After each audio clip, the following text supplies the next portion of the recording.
Our Venerable Mother Philothea of Athens, 1589.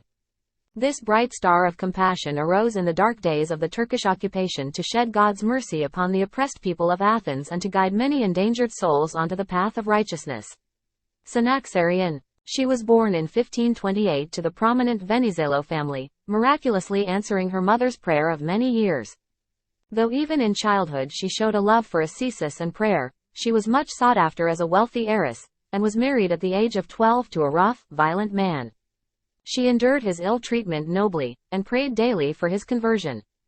After 3 years, the brutal husband died, and Philothea gave herself entirely to a life of prayer and fasting, living like a hermitess though still in her parents' house. When her parents died 10 years later, she used her entire fortune to found a convent.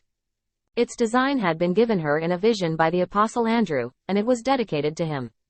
Alongside the monastery, she founded a hospital, a hospice for the poor, and schools where boys and girls could receive a Christian education, something obviously not provided by the Turkish rulers. As soon as the monastery was begun, she took monastic vows under the name of Philothea, and she, her own maid-servants, and many young women of the city, became the first nuns there. Philothea continued in her boundless compassion for the poor and infirm, whom she visited and tended. She was so free in her almsgiving that more than once the monastery was left without food or other necessities of life, and the sisters began to complain about her.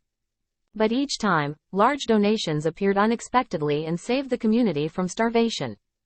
Philothea offered asylum and refuge to Christian slave women who had fled their masters to preserve their faith and chastity. This angered the Turks, who surrounded the monastery, seized Philothea, and brought her before the judge. She was told to deny Christ or die, and when she refused was sentenced to death, but some influential Athenian Greeks were able to intervene on her behalf and to obtain her release. Immediately upon her release she redoubled her prayers, her apostolic labors and her works of mercy, and was soon granted the gift of working miracles and healings. So many disciples came to join her that she established a second monastery. Her growing influence aroused the hatred of some of the Turks, who broke into the monastery one night and beat her violently, leaving her half dead. She bore the effects of her injuries patiently, and after a short time gave back her soul to God in 1589. 20 years after her repose, a beautiful scent began to issue from her tomb.